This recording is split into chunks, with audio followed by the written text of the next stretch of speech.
All right. We are live on YouTube, live on Facebook, and live on Twitter. We're live everywhere. Take it away, Al. Al Parada, managing editor of The Stream, chief barista of The Brew. And we're going to talk a little bit about last night's debate. And I'm talking with Bunny Pounds, Christians Engaged, John Zemerick of John Zemerick, and Gail McQuarrie's on the line with us too. So this is going to be kind of fun. Let's start with general impressions about the debate. Bunny, you were there. How cool is that? What was that like? How did the debate play out in the auditorium? Was there anything we might have missed at home that was interesting you want to share? The floor is yours. Well, it was my first debate, and I was gifted a ticket, and I was really excited to be there and to report for the stream. So I have an article that'll come out today on this. But yeah, there was a lot more people in the audience than I anticipated. I guess the auditorium is very large, and it is where the 2024 convention will be held. And Milwaukee is prepared. They had a whole expo of businesses courting all of the leaders of the Republican Party, caterers, valet companies, all these things, to try to prepare for everybody's parties next year. So they kind of rolled out the red carpet throughout the day up to the debate. A couple things I noticed. You couldn't hear a lot of the reactions in the audience when I was rewatching some of it on TV later in the night, but there was definitely different candidates had groups of people there cheering them on. Nikki Haley did a really good job. Her campaign of filling the auditorium supporters, they were very loud and proud. I think they got all her in the room. They were actually Vivek had his group up in the far right that was really extremely loud as well. And then the other candidates had their splatters. But it was interesting. There was like three different, groups of Republicans or people in the room. You had the people that had candidate already decided. You had ones that I talked to, or three candidates that they really liked. You had the I'm all in for Trump supporters. Junior and Kimberly walk in front of me. It was interesting that he was there kind of spying everything out. And then you had the people that they didn't want anybody to know where they stood. I mean, they were being really, I was sitting in front of a lawyer, want me to know where he, and he was very cautious to not clap. And I mean, it was kind of strange, the different reactions in the room. So it was fun, though. The hosts got really good receptions from the people in the audience. And, during the breaks, it was fascinating during the breaks when they go to commercial break. For me, as a woman, having run for Congress and being the only woman in my 8-person congressional race, to see every time the cameras blocked away, you'd see these makeup and hair artists for Nikki Haley. And the guys would just all be standing around chit-chatting. Occasionally they would get their nose powdered with something. But, I mean, she had a full entourage. And it just reminded me how difficult it is to be a woman sometimes in these spaces, because you have to have the perfect suit or the perfect dress, and the guys can wear the same thing over and over and over again and nobody pays attention. So that was kind of fun to watch the back and forth of the one woman on stage as well. But in the commercial breaks there was some mention of how Christie and Vivek interacted during the breaks a little bit. Did you see a lot of that, or did they go to their own corner? Everybody go to their own corners. The first break or so, I think I took a picture on Twitter, but Christie was speaking to Pence for a long time. You had Pence and DeSantis speaking together. It really kind of came down to where they were on the stage, who was next to them, I think, more than them specifically going to a specific candidate. I don't remember Christie and Vivek speaking that much. I think maybe one time they did. But then some of them even left the stage completely. I don't know where they went during the breaks. They were just gone. So maybe they were back there with their handlers going, what should I say? Or, should I take better notes? it was fascinating too. Pence and Haley were both taking a lot of notes throughout the debate. If you noticed, the rest of them were kind of flying off by the seats of their pants. So it was kind of interesting to see the different ways that candidates process their responses. Okay, okay. Now let's get to some substance. What was your overall impression? Well, my overall impression is probably going to differ from you guys based on what I've seen in your writing so far. But I thought my initial impression was that Pence, Haley, and Vivek did the best on the debate. As far as debate styles, as far as presentations, they were all three very strong. DeSantis was strong. I think he stood. He was kind of even. He didn't like overperform, but he didn't underperform. He didn't hurt himself. He didn't help himself that much. But he did well. For people that are voting only on government's response to COVID, I mean, he wins that, right? Absolutely. So there's that's going to vote for DeSantis because of that, and he held his own on school choice, on the border, on different issues. Tim Scott, I really like Scott as a person. He's been great in the Senate for the most part, but he didn't even wave or smile when they went to him at the very beginning of the debate, and he was very lackluster. I mean, it was like he was completely out of his element, or he didn't drink his energy drink. I don't know what it was, but and then of course Asa Hutchinson, he got Governor Doug, he was really good on China, and he had his moments. But yeah, the guys on the ends kind of got lost with all the infighting in the middle. It's kind of my experience. Yeah, and we got to mention the North Dakota governor was there on a torn Achilles heel that he tore on Tuesday night, and there was a question whether he can make it. So in a sense, the fact he was even on the debate stage and being able to articulate, because I'm sure he's drugged up a little bit, was pretty impressive for a guy who'd never been on a national stage. And yes. so I was impressed with that and his answers, and also he touched on the idea of small town values, which we can get into a little bit later. But I just want to give him props. I mean, because that's not easy. You're going to go into your spotlight and you're spending the day in the hospital with a torn Achilles. That's big. That's a big thing to deal with. So props to him. John, you were saying before we came on here how much you loved watching the debate and that you wished it would have gone on for 3 or 4 hours. I think I'd be in the hospital. This was why Oompa Loompas dancing on the grave of Willy Wonka in the burning chocolate factory. I had an interview with Tucker Carlson, which, by the way, in terms of ratings, blew this.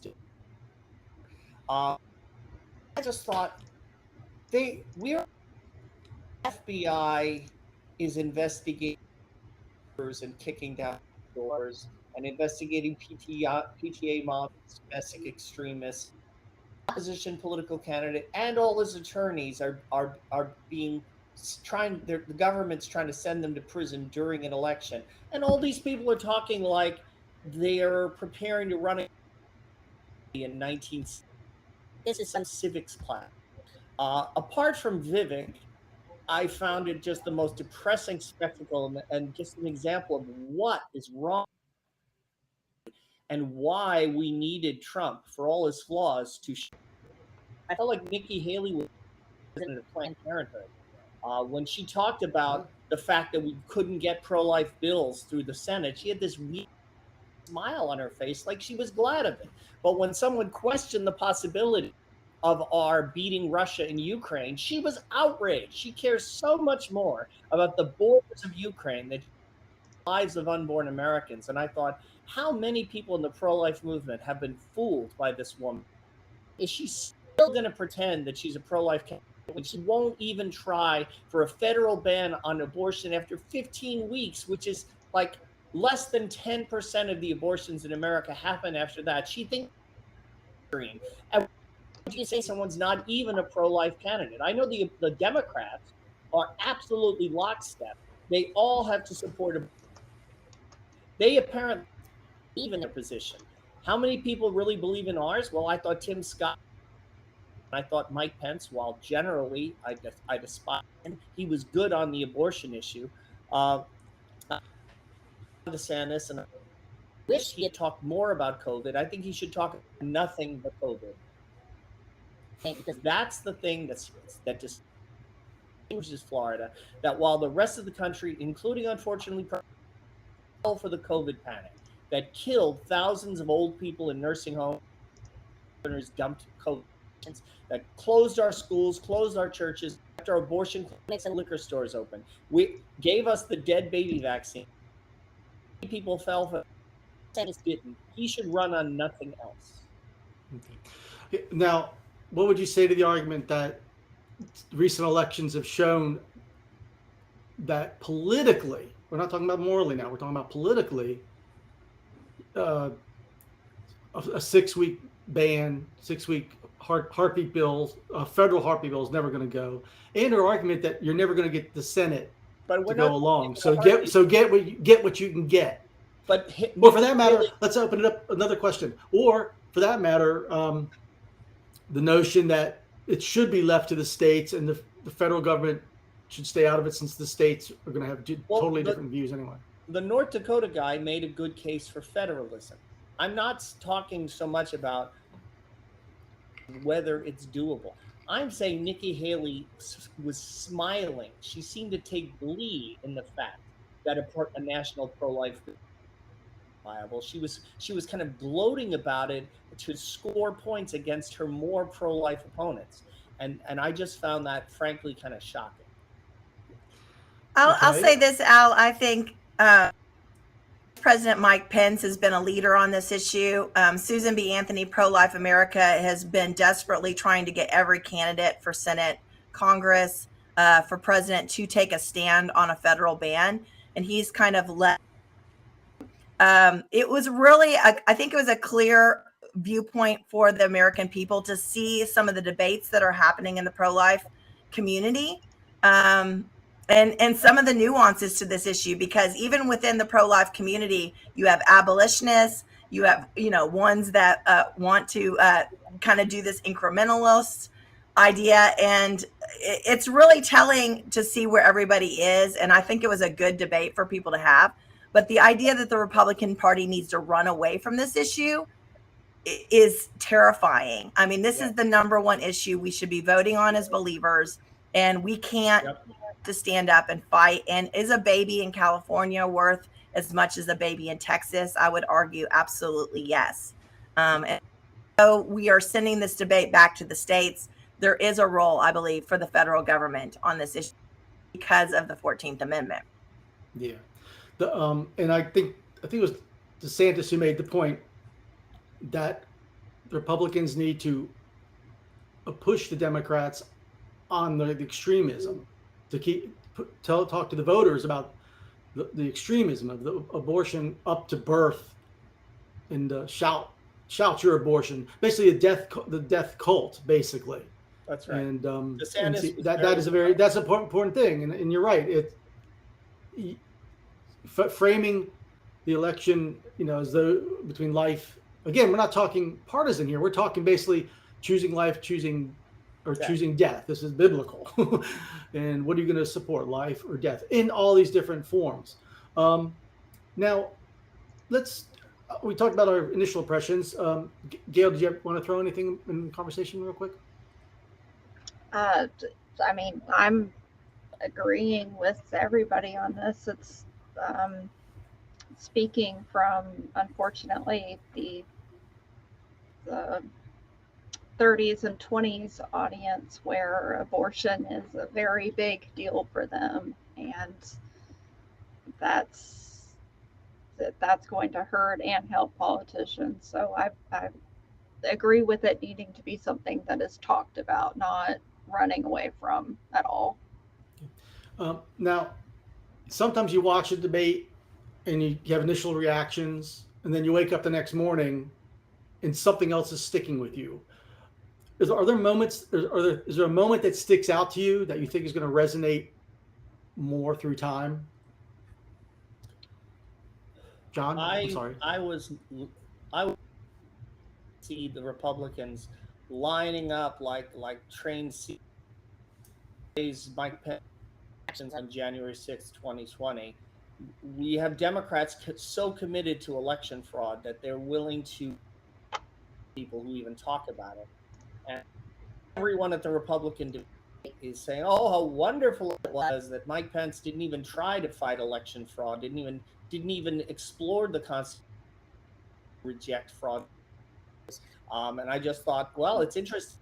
Majority of the 2020 election, majority of Republicans do. The candidate who's got 70% in the polls questions it. All these people here, it was like they were. If you remember, the Harlem Globetrotters used to have this team of white guys, the Washington Generals, who out every night and lose to them gracefully. And I felt like these were the tryouts for the Washington Generals, people who were Democrats gracefully. And it seemed had an air of unreality. While former President Trump is being sent him to prison for daring to question election results, as Democrats do every 4 years, and you've got all these Republicans, like little civics men, talking about, we won't fight for you. Fight. They will fight dirty. We promise. We're not going to fight. It was depressing. Okay, well, let me. Can I say something on that? Can I jump? Let me get this real quick. I'm sorry. My problem wasn't really so much with their answers, was the fact that that was the question that was asked, as opposed to something like, do you believe the 2020 election was free and fair, given what we've now learned about the FBI and CIA's involvement in suppressing Hunter Biden's laptop? And talking that, or do you agree with people who were peacefully protesting that day having their lives ruined? Right. Because asking the question, did you agree with, what Mike Pence did? That's more about constitutional procedure. Did he have the right to do it? And that's a debate. And so it was basically a way to avoid asking about the legitimacy of the election, in essence, to give Trump a defense. And so my problem was with the question. It wasn't so much with the answers, because you're going to get what you're going to get with that. I mean, who's saying, no, he was wrong? You're arguing against a lot of lawyers. Or he was right. Or well, you go back to the 1876 election and how vague the law is. It would have been nice if one candidate had reflected the opinion of the majority of voters. Just one would have been nice. Al, I actually agree with you on the premise of the question, but I think there's a lot of nuances to this, and Chip Roy, on the floor of the debate last night, I saw him. He was the former chief of staff for Senator Cruz, and it's reported that before they had to make those choices and those hard votes, they sat down and debated for over 2 hours what they felt on that issue. And Senator Cruz went one way. Chip Roy voted against or voted for certification. He, as a conservative stalwart in Congress, there's a lot of debate on that. But the reality is we can agree that there was voter fraud. I mean, I personally believe that there were voter fraud in mail-in ballots. I mean, I went to Nevada. I found 52 incidences of voter fraud in 2 days, canvassing door to door. But there are disagreements as far as voter fraud, as far as machines go. So at the end, it comes down to, is this a federalism? Was this a ceremonial role? And interesting how everybody, even though it was a hard stand to take, as far as the Republican electorate backed up Vice President position on that. So anyway, I would kind of disagree with Joe. Again, I think the larger question should have been, and on all of this. But I think DeSantis made the great. We should not be looking to the past. We should be looking to the future right now. Yeah. His point about the fact that making it about January 6th plays right into the Democrats' hands. I agree with that generally. Like and making this like it's about Donald Trump's personal is a real problem. On the other hand, if the Democrats have in place a machinery for stealing, and we don't, we're going to have a fair and free election again. And so, yeah, those two things are standing. If they stole it last time and got away with it and get away with trying to imprison anyone who complains about it, we don't have to even bother wasting money on the elections. We should just maybe let Hunter Biden beat Joe Biden and make this a monarchy. Well, that'd make for interesting I've White got House a press conferences. thing. Should Congress Yes. make Yeah. Our so Asian what- relations would turn really interesting. Okay. Let's talk this. If you had to deem a winner of the debate, one winner of the debate, let's see, Bunny, what do you think? And you're not allowed to say Trump. You're not allowed to say Trump. No, I think I have to say three winners: Vivek, Haley, and Pence. Though they were totally different from each other, I think they all looked very strong. I think Pence and Haley looked the most presidential. I think DeSantis held his own, and he looked presidential as well. Okay. John, I if you had think to pick somebody. Vivek, because this is a guy nobody's heard of, and he's never been in politics. A Hindu, and he's got some weird Soros and all that, and yet he was the closest thing to Trump on that debate stage. It was like a little of an exciting candidate who's willing to buck line. He was willing to question our endless quagmire in Ukraine. He was not playing to the donor class. He was not playing to the country club Republicans or $1,000 checks. He was actually playing to voters. I think this was a debate for vice president. Who could be a vice president running with Trump? Vivek is the only one who established himself vice presidential candidate. John, I agree. If Vivek's running for vice president and he's trying to get on Trump's good side, that he was the candidate, right? But I have to ask, does anybody think it's weird that his tagline and his motto for president is God is real, and he's not a Christian, he's a Hindu? And I saw a huge billboard in Wisconsin heading to downtown Milwaukee that says God is real and then Vivek 2024. And he was the first candidate on this. Now, again, my question is, which God? Which God are you talking about? You got hundreds. That's just me being snarky. But I have to say, by the end of the debate, I was ready to buy Vivek a cow and worship it with him. He was just good. Okay, he was a good American politician. Not electing a pastor in chief. If we were electing a pastor for a nice, safe suburban church, I think handled himself. Looking for a Unitarian pastor, I think Nick herself. But I thought Vivek was a good American politician, the way Donald Trump is a good American politician, and the fact that he was willing to buck the establishment. That people, when he even questioned our policy in Ukraine, everyone on stage, they had a panic attack, like he had literally killed a cow, to keep the metaphor going. And I thought, yeah, this reminds me of when Trump told the truth about the Iraq War during the 2016, and everyone who was ashamed of that pointless, stupid war said, yes, this is the man. So I think Vivek did himself a huge by the rest of the Washington Generals.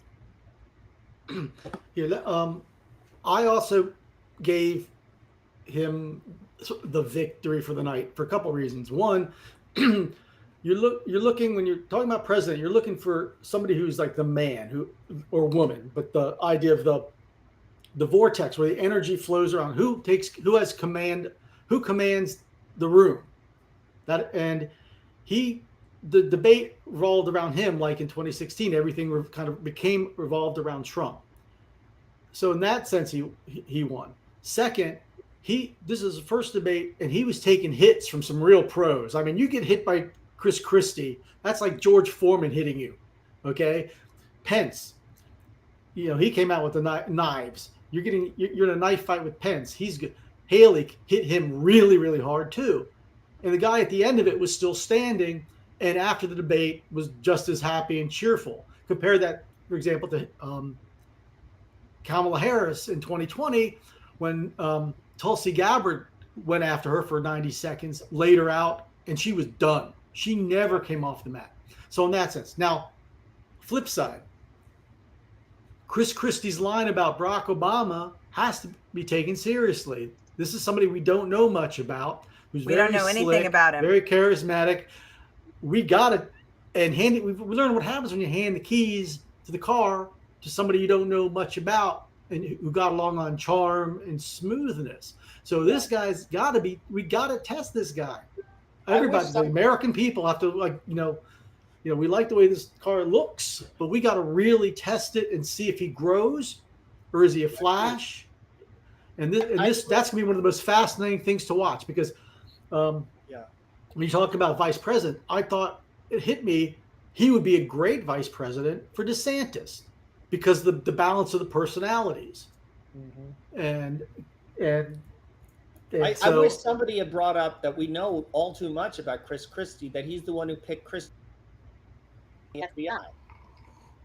He was driven out of politics in New Jersey for all the scandals surrounding the tolls on the New Jersey bridges. This is talking about the rule of law, daring to gloat over the arrest of Donald Trump. Chris Christie, I mean, I think he was hangry. I felt like somebody should give him a pork chop and he would have been nicer. But I thought he came across very negatively, and whatever standing in the polls Chris Christie had up till now, he cut it in half. Yeah, but I did like his point about the fact we're having all these horrible problems nationally, domestically, and he's being asked about UFOs. That was the crazy question of the night. I was like, what in the world are we talking about here? Yeah. Well, we could talk, I don't know how much Tucker's interview with Trump. Tucker questions and Trump rambled for a long time. I mean, it was better than this debate, but I have to say the Trump interview with Tucker Carlson should have been a lot tighter and a lot more. I'd like to comment on it. I feel like Trump, maybe he's been advised to be more judicious and more cautious and more calm, but I felt like Trump was not on just how the deep state is and just how corrupt the FBI is and how much it's become a kind of American KGB serving the Democratic Party that undermined him as president. I feel like Donald Trump needs to back that he was betrayed, that he picked some bad people who stabbed him in the back, and he needs to reassure the American voter he's not going to hire people. He's not going to trust them. He's not going to appoint more Christopher Wrays, because what is the point of supporting Trump and helping him stay out of jail and a president if he's everything's hunky-dory now? And no. And I think Mike Pence was wrong. We are in a very, very perilous moment for our country. And Trump said in his interview, our country is very fragile at the moment. Our border is open. We're at war with Russia. Drugs are pouring into our country. And we've got a president who's asleep at the wheel. This is not a time to be talking in 1980. This is a very different time in America. Well, to your point, John, if I can real quick, Donald Trump is campaigning while being indicted and has been told your public personification cannot be the same. It can't move forward. That we will use that as evidence against you.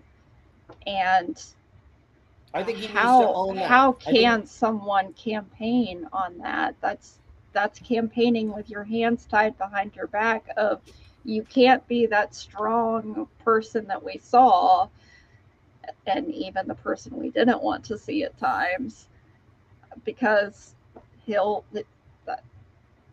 end up fined and not able to speak, period.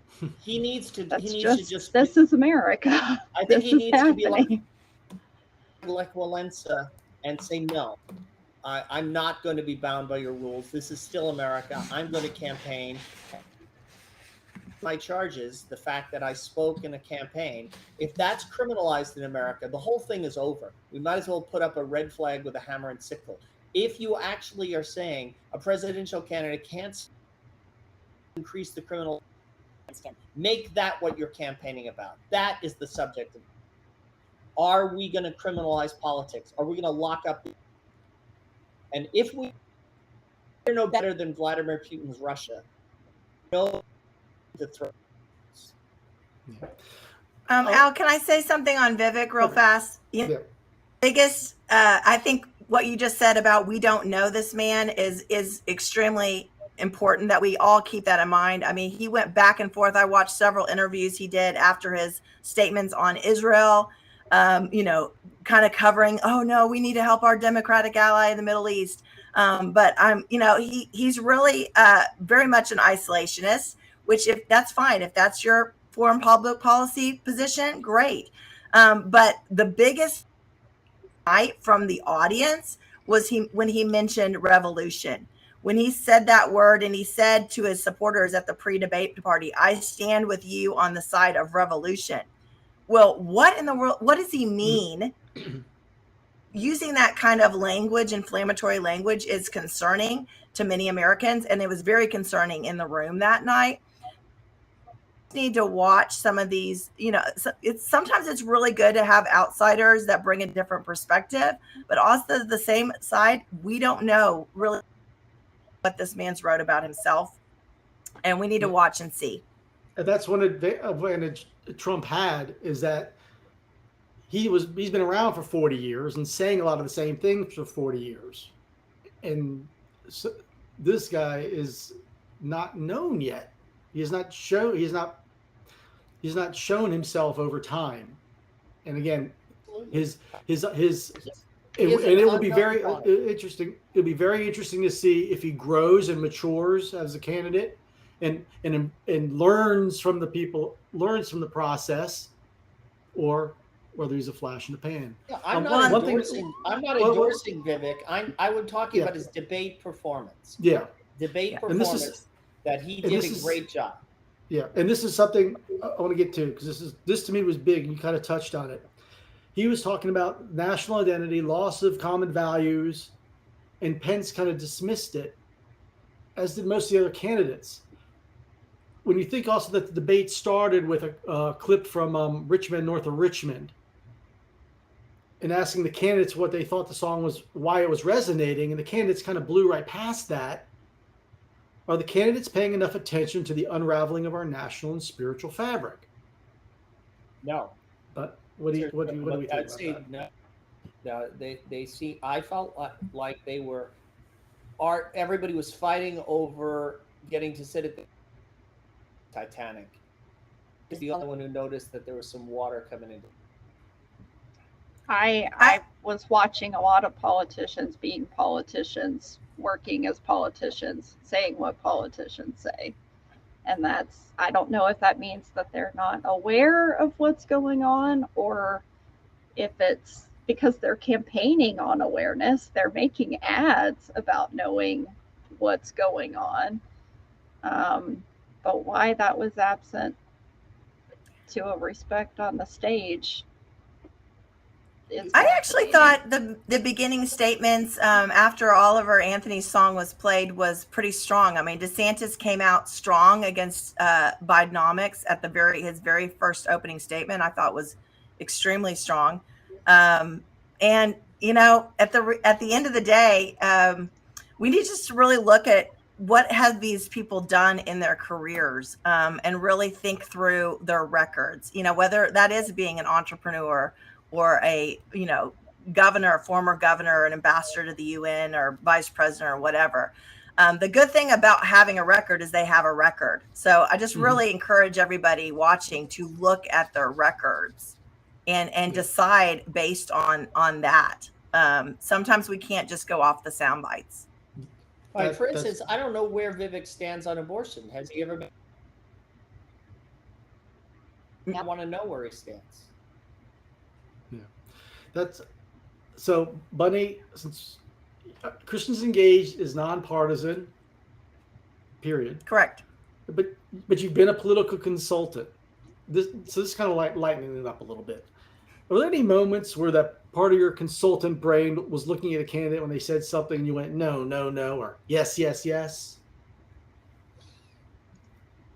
Oh, let me think through that. Again, I was noticing these things about, as an event planner and campaign manager, kind of some of the nuances of who was in the room supporting the candidates and who did the better job of organization. Pence, I think for people that are used to his mild manner, conversational speech, were kind of shocked. I mean, knowing Mike and Karen Pence for so many years, I was actually taken back by how, he kind of went after people at the very beginning. But I believe that was, he needed to look commander in chief and presidential, right? Nikki Haley she was obviously instructed to go bold and bright as a woman on the stage with foreign policy experience. I think he did, he was bold, but then he has these moments where he's just staring at the camera, kind of looking with this weird look on his face. But they all kind of followed what they knew they had to do. Based on, I think all of their handlers or their campaign consultants probably were very happy with their performance outside of Tim Scott. I mean, I'm sure his campaign was probably going, what in the world? But for the most part, everybody performed the way they probably need to perform. Okay. Follow-up question. They're debating next month at a Reagan Library. Do you have advice for what would you tell the main candidates? What would you advise them? I think they've got to all make the case that they have to have ground teams in Iowa, New Hampshire, and South Carolina. I mean, in those states are really the only ones that matter. Whoever comes up first, second, and third in Iowa, New Hampshire, and South Carolina are going to go into the other primaries with some sort of momentum. The interesting things that's going to be interesting is who gains more money on the back end of this debate and who starts losing more money. If you remember in 2016, Scott Walker, who was actually the host last night at Young America's Foundation, Governor Walker from Wisconsin, was seen as a front runner, and after the debate, he was done. So how many of them are going to just completely lose support? Tim Scott can probably keep floating for a while because he transferred so much money from his Senate campaign into his presidential. But who just absolutely loses money, and who keeps going? Okay. John? Vivek did a great job for himself. I'm not sure what he believes on a lot of things, so I'm in the tank for him. I'm saying he did in the debate, and I felt like he was the only thing that kept it interesting. Otherwise, it seemed like a gathering of like the Bush political advisors at a golf course. So I thought Vivek established himself as a real guy. I did better because I DeSantis, and I would like to see DeSantis. He'd be a great president. He'd be a great vice. He'd be a great guy in the U.S. Supreme Court. I feel like he didn't do himself any favor. He needs to talk about COVID and really else. The way we talked about nothing but COVID for like a year and a half of our lives. Let's not pretend that. And I that DeSantis ought to make him a very serious contender for president. He needs to run and stick to that because that's the thing that distinguishes him from the rest of the pack. Now, surprisingly, again, Fox, questions they asked kind of dictated this, but there was no discussion about the transgender madness other than Nikki Haley talking about women's sports.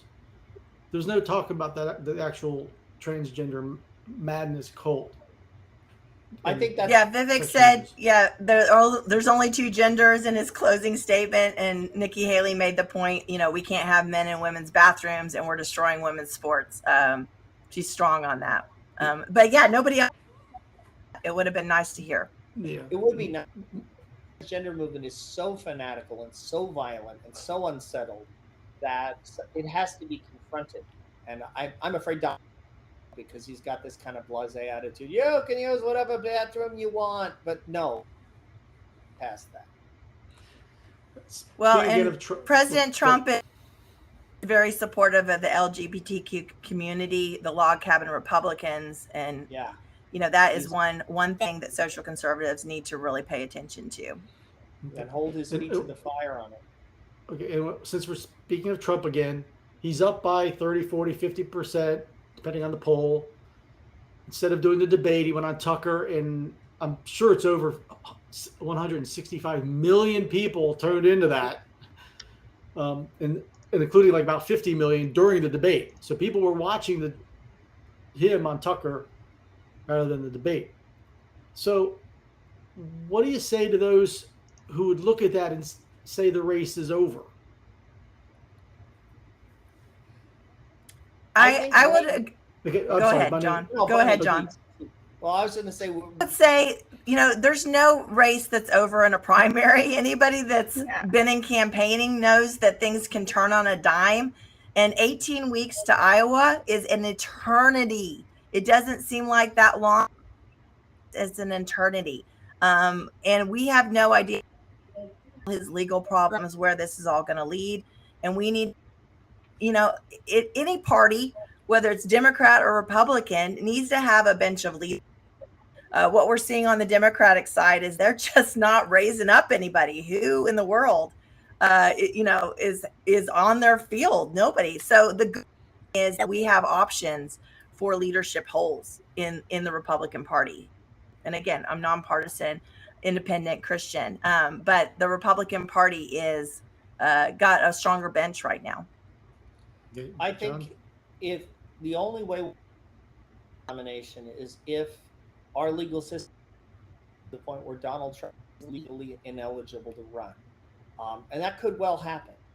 My fear, if that happens, is that no matter what Trump does or says, millions of Americans, conservatives and Christians, will simply stay home for what they perceive is a rigged and un-American political process, and that even a good candidate like Ron DeSantis, who ended up with the nomination under those circumstances, I'm afraid he wouldn't have a chance to win because so many Americans would be dispirited and would foolishly stay home from the polls. And that.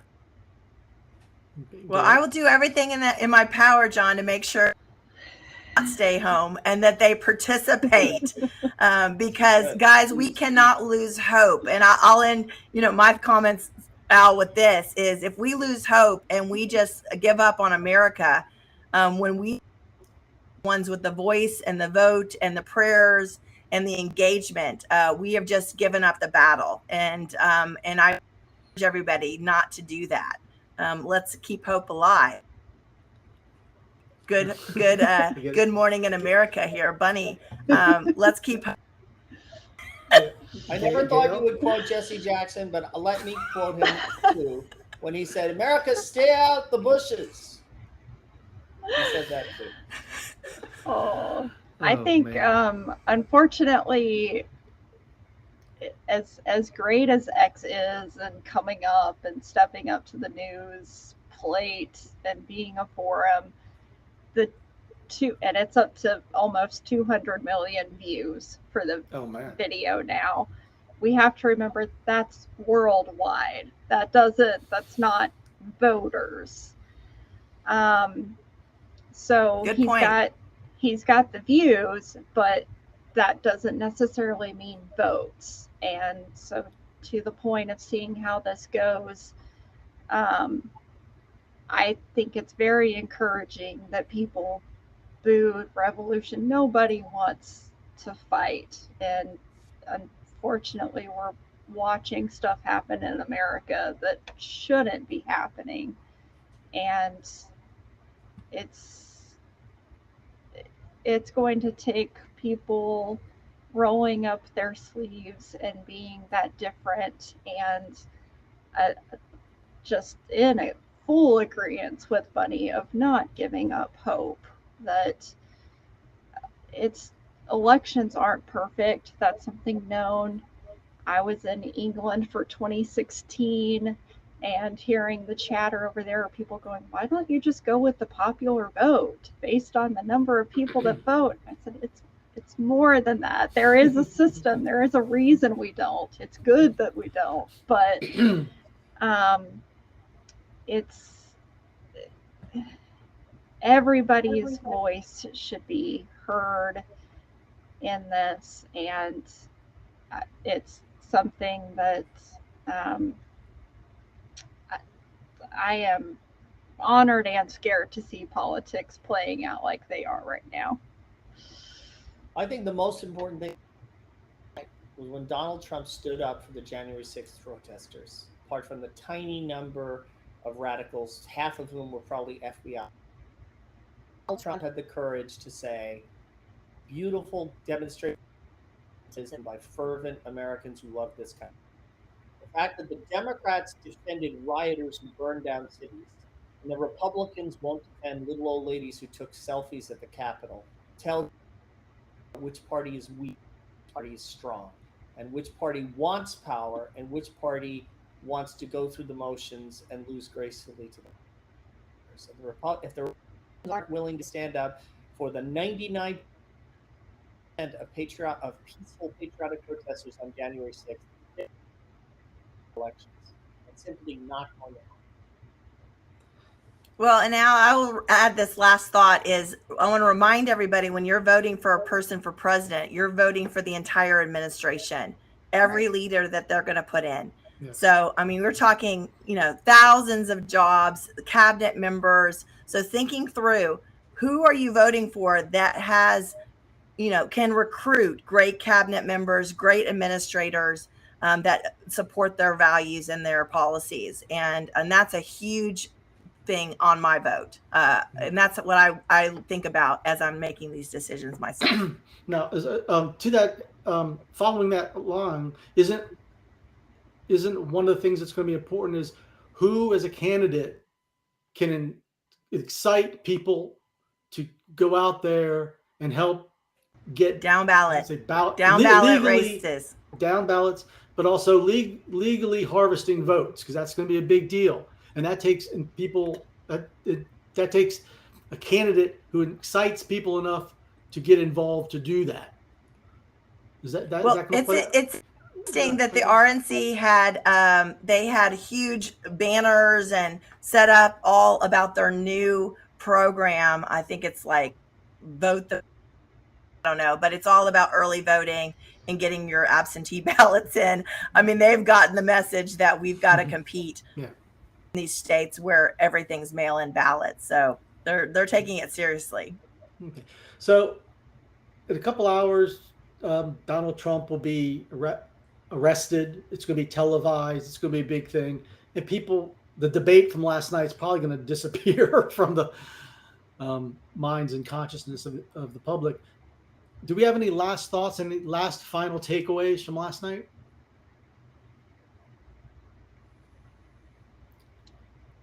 I think we need to pray. Yeah. I was about to say. I think we need to have prayer meetings. Go ahead, Gail. I haven't seen what the viewership was for last night's debate on Fox, but I think it's going to be interesting and telling to see how many people tuned in to even give these candidates a chance and to hear them out and see how that affects even today. I kind of agree that unfortunately last night's debates are going to get brushed under. But I think that there is actually something that if there weren't a lot of people engaged last night, that is a great opportunity for every single candidate to keep poking and bringing it up of remember who I am. And there may be more post streams of the debate than there were actually live viewers. That could be. I feel like Donald Trump has a very powerful argument. Consider a threat the one they're trying to put in prison. They'll let these people debate. Because none of them poses a fundamental threat to the dictatorial regime the Democrats are trying to impose by legally and trying to prison my attorneys for giving me advice about challenging an election. And all this chit chat among third-tier candidates ought to pale beside the fact that Lech Walesa is being arrested by the Polish. Bunny, you want to close us out? I just want to remind everybody that Psalms 2 says, while the nations rage, the king is on his throne laughing. God is secure even in these moments where we don't know where our country is going. And he is ultimately putting in his son as King of Kings and Lord of Lords. And that is our hope. That should push us forward to know him deeper. And I'm going to spend the next 18 months of my life talking about politics, but pushing everybody to Jesus, because intimacy with Jesus is all that really matters. So I want to end with that. And everybody start having prayer meetings at your church and pulling people into your homes to pray. But to pray that we all have a great awakening and a revival in our souls and get to know him deeper in the days ahead. All I can say to that is amen. Amen. Thank you, guys. Have a blessed day. And for those who've been watching, thanks for watching.